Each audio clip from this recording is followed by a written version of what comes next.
everybody, it's Tyler here from the Tax Force, and if you are looking to buy a new vehicle this year in 2021, please watch this video.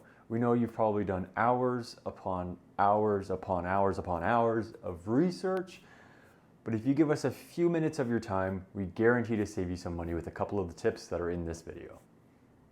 Car sales, salesperson, I thought that was more PC. Salesperson, yes. Salesperson, not salesman. Versus accountant. Trying to think of a new video for you guys to do for you guys instead of the normal tax stuff. Maybe just switch it up and a little bit of different perspectives here. Absolutely. Right? And a way to add value because, you know, most businesses certainly are purchasing multiple vehicles a lot, right? Because there really is a difference between the salesman's objectives and the buyer's objectives.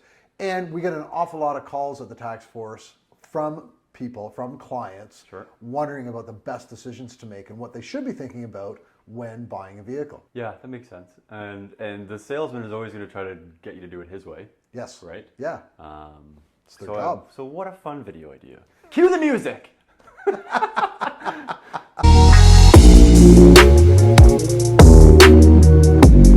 So, how many vehicles have you bought, Steve? Oh, in your life? Rough number. Roughly, at least half a dozen. Like through dealerships too? Through dealerships, yeah, at least half a dozen. Yeah. And what is your experience like there?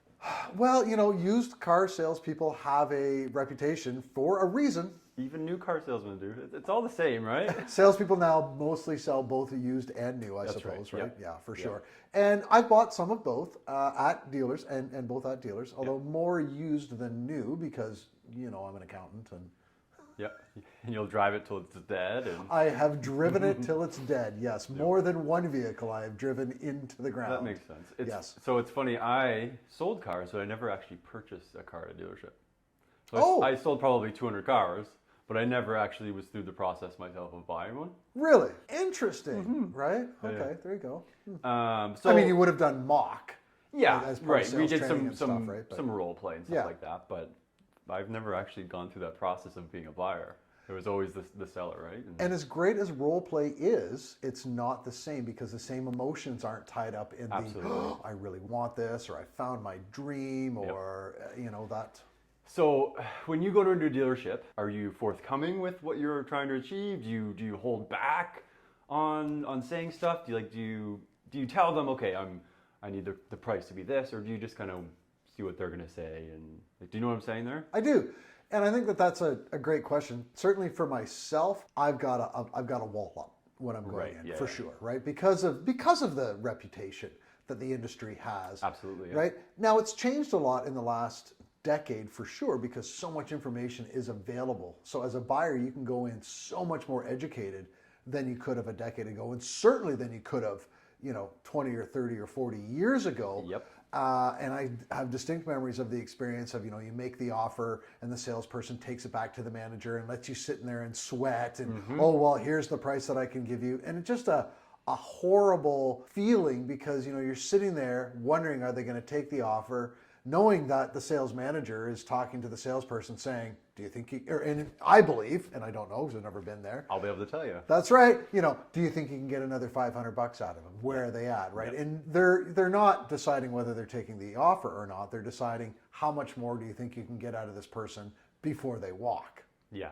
The objective is to close on that day. Coffee closes only. Right. I mean, that's always the goal. Whoever walks in. If you walk on the lot, you're a potential buyer. There's only one reason you're there, whether you say you're looking or not. Treat everybody as if they're going to buy. Right. And I think there's different kinds of salesmen now, or salespeople, salespersons, right? Yes. Yeah. There's the old-fashioned kind who will be slimy, I'll say. They're still out there for sure. And then there's some. I mean, I always thought I was a little different with sales. Because I would try to be as honest as I could, but really, I wanted to say, it's all the same, right? And I don't think you have to, you know, hide that fact. I mean, everyone understands that you're there to make a living and that you only make a living if you sell cars. I mean, like, so, you know, they know that. And that's part why I think a lot of people have that wall up because, you know, I don't want to be sold, right? I want to be helped and I want to, you know, information on the gaps that I have in my knowledge about, you know, the particular vehicle or the model or the you know, mileage or, you know, whatever it is you might want to know about. oftentimes it's wrapped up in affordability and financing. Those, I would assume, those are a lot of the calls that we get at the tax force. What were a lot of the questions that you found that people were asking when they came in? Was it feature-based, performance-based, or was it a lot around finance-based? It depends on the customer, right? Like, it depends on what their situation is. A lot of people, it's monthly or bi-weekly payments that they're trying. They don't. It's not even the overall cost of the vehicle, how long the term is. It's what can you get my payments to $200 bi-weekly? Can we get that done? And then you say, well, if I can get you to $200 bi-weekly, are we going to do a deal today? Or, right? That's, right. So you use people who were really focused on payments were a lot easier to close because if it was realistic, right? Right. Because yeah. I mean, you do have some money to play with, but I mean, if they're realistic, then yeah, okay, if we can get that done today for you, if we can get that price for you, are you willing to do a deal today? Yeah. Asking for the order before you're able to commit to it, Yes. but you're getting the commitment from them, right? Yeah. Here's something I read a long time ago that I thought was very interesting and talking about that commitment. So one of the reasons that when you go into a car dealership, they'll hand you a bottle of water or a cookie or something. Or a coffee. Or a coffee, right? Put that coffee down. Is because now I've given you something. Yep. And subconsciously, the act of the salesperson or the dealership giving to the person walking through the door something, even if it's a tiny, tiny value like a cup of coffee, they've already established, well, I've given you something. What are you willing to give me back? And there's a subconscious, like that works, that helps to start to build the rapport that the salesperson's looking to do. Yep. So you're working your way up, right? And you're working your way up, right? You're getting yeses instead of no's, Yes. right? You're, every time that you can get a yes, do you like this color? Yes, right?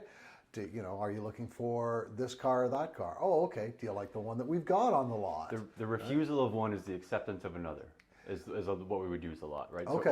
So always do two options. Yes. Right? Because the refusal of one is the acceptance of another. So even if you know absolutely they're not going to choose option A, and you know they're going to choose option B, give them the choice anyways, because now they feel like they're making the decision and they're in control of the process. Right. I was going to point out what you said with all of the research people can do now. Most people, I think the statistic was like 18 hours of research before they buy a vehicle. Wow. And so most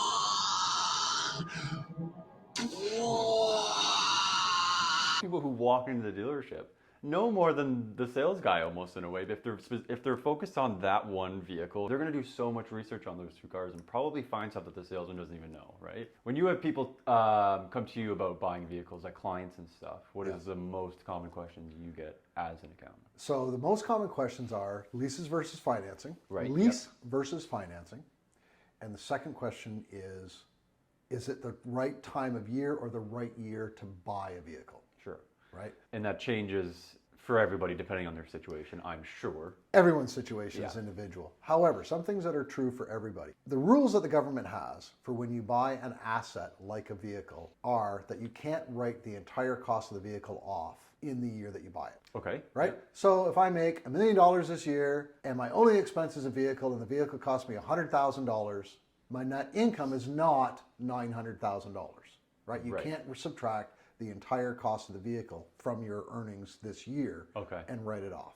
Okay. Right? Yep. The government says that it has to go into an asset pool and you get a percentage of the purchase price to write off this year. Sure. And then next year you get a percentage of the purchase price. And the year after that you get a percentage of the purchase price.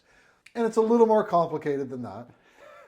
There are rules that change because the government, like right now, whatever the rate that you're supposed to get buying a vehicle. Like finance rate? No, whatever, it's called depreciation. Oh, right. Whatever rate you get to deduct the cost of the vehicle against your taxes at, or whatever the depreciation rate is, they've increased it just, cause. Just cause. Well, COVID. Yeah. And business investment and liberal government and anyways.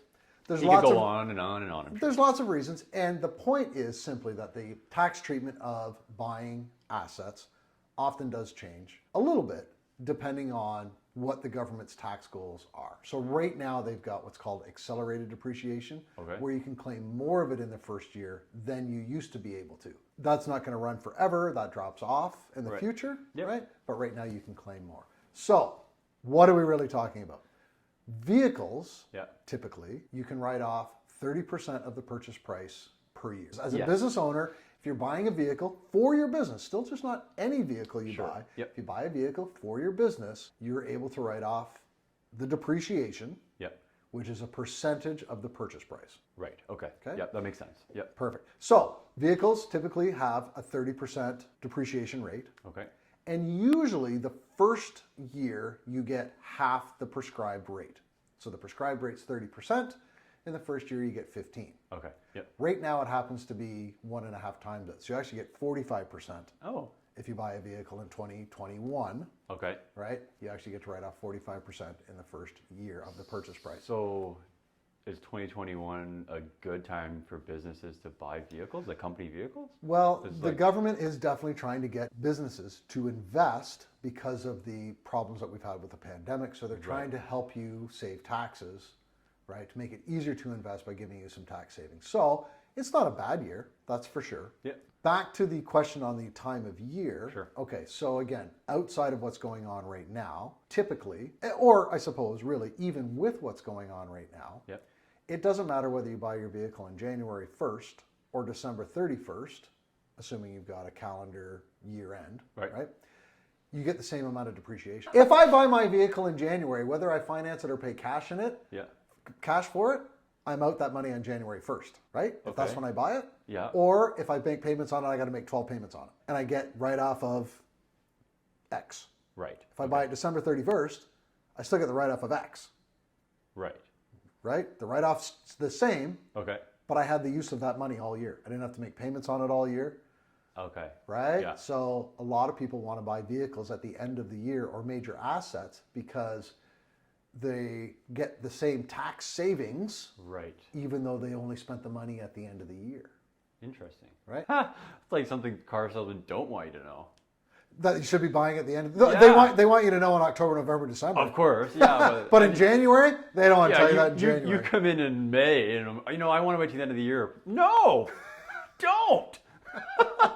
Buy it now. Yeah. Wow. So that's the accountant looking at it. If you need the vehicle in May because your other vehicle's costing you a fortune in repairs, or it's not the right vehicle for work, or whatever have you, Wait till the end of the month. That's what I would say. Is that yeah? Yeah, So I think some people would think it's a myth, but really, if you're having a good month, you're gonna want to push out more sales by the end of the right. If you've got till the 30th or the 31st or whatever it is, whatever the end of the month is, to get those cars out the door over the curb. And if you don't get them over the curb, you're not gonna get paid for them. Right. So you're a little bit. If it's gonna cost a little bit more for you to close that deal, that's better than not closing a deal, right?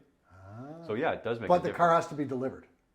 So you don't want to At the dealership I was at. So Okay. if you show up on the last day of the month and expect this, they're going to be like, well, we're not going to get you over the curb anyways. Right. If you go the 25th, Right. right, So the last week of the month, the Last beginning week, of yeah. the last week of the month would be a good time. is the best time to go car shopping because that's insofar as that's when the salespeople are most hungry, understanding that they have to deliver that car before the end of the month. So you can't be like, oh, I'm on vacation, you can give it to me on the 2nd. No, that's not going to be good enough. You got to take delivery of it Yep. before the end of the month. That's how you've got the most motivated salesperson. Yep.